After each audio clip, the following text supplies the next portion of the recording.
You have a partner, but you don't actually partner with them. You don't want a boyfriend. You want a roommate with benefits. Or you don't want a girlfriend, you just want the convenience.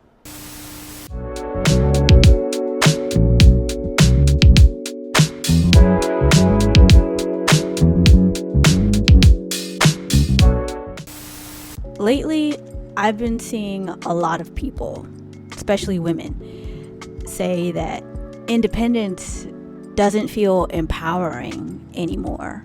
And at first that sounds wild, right? Because independence is supposed to be the goal. It's supposed to be the win, the glow up. When you actually listen to what people are saying, or what women are saying, it's not that they hate independence. It's that a lot of us didn't choose it freely. Here is a pretty hard-hitting lesson that I have had to learn this year. There is actually a pretty distinct difference between healthy self-reliance and self-regard and hyper-independence and avoidance. Hyper-independence says, I will take reign over meeting my own needs, when it's really a mask to hide the fear of reliance on others. We became independent because we had to be, because depending on people wasn't safe, because being vulnerable backfired, because asking for help came with strings attached. So independence didn't start as empowerment. It started as a safety mechanism. A lot of what we call independence today isn't about freedom. It's about control after disappointment. Hey guys, what's up? It's me, Najah Marie, back with another video. And on my channel, we delve into the mind, where ambition, art, and identity collide. And yeah, this one is a little deep, or a lot deep. So without further ado, let's get into it. Somewhere along the way, independence stopped being internal, and now it's become this performance. Now it's, I'm self-sufficient. I don't need anyone. I don't have to answer to anyone. I don't need a man.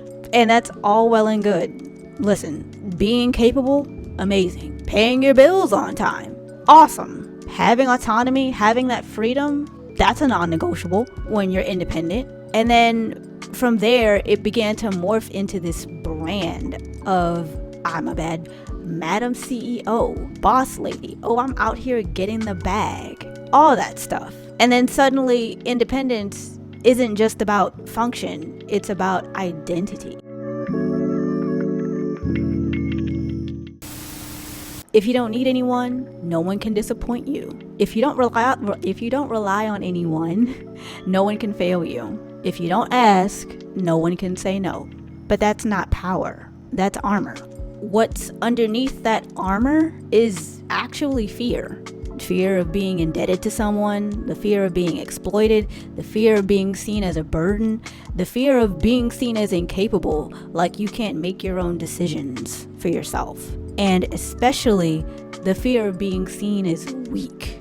We live in a culture that treats needs like a flaw. Like if you need emotional support, help, or consistency, you're doing adulting wrong because you have needs. So being independent is a way of saying, I'm not weak, I'm not desperate, I'm not naive. But the irony of not having needs and being independent is that needing people is part of being human.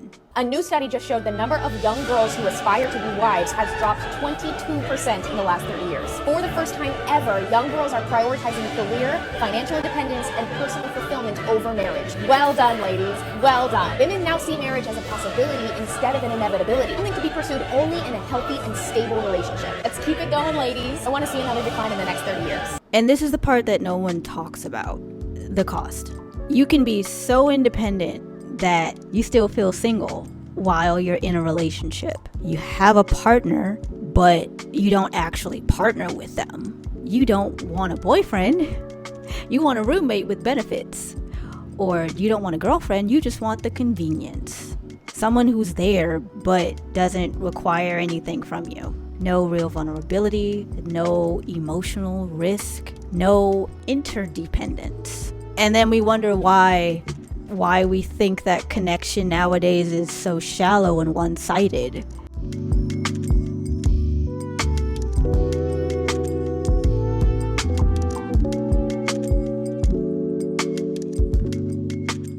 And not only that, but being chronically independent affects your body too, your health.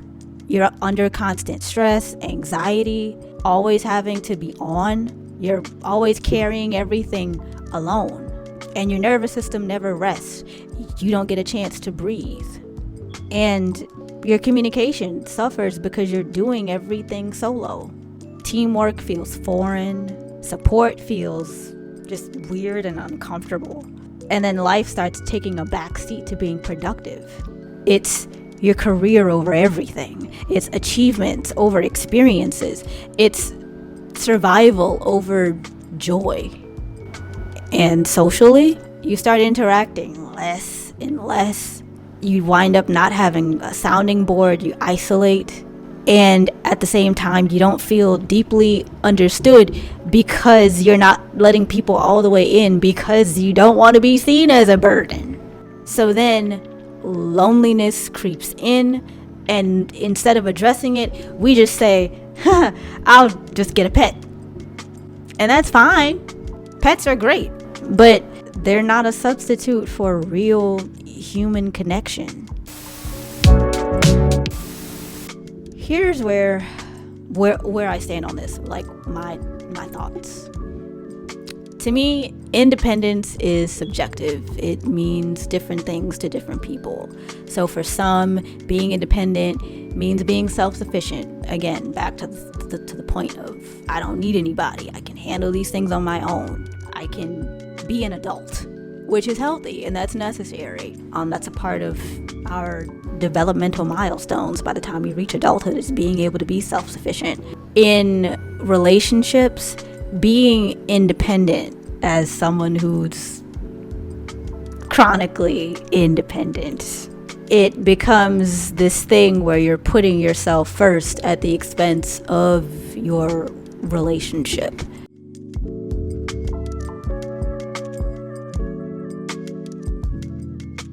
And on social media, where everything is commodified, including being single, being independent, not being in a relationship, those same romantic relationships aren't seen as supportive. They're not seen as assets. They're seen as liabilities.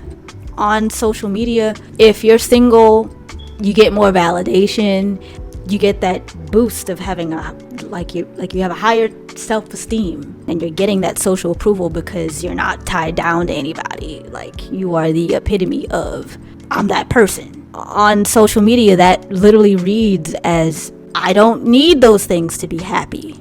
And that is also true.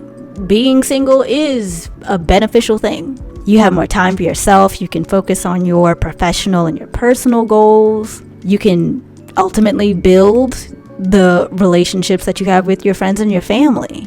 But when you spend so much time alone, you're not just independent. You retreat into yourself, and you wind up becoming hyper self-reliant, hyper controlled, hyper guarded. That's why I think independence and being single, it's not black and white. It's complex. It's layered. It has plenty of gray areas. And I also think that real empowerment isn't, I don't need anyone. It's, I can need people without losing myself.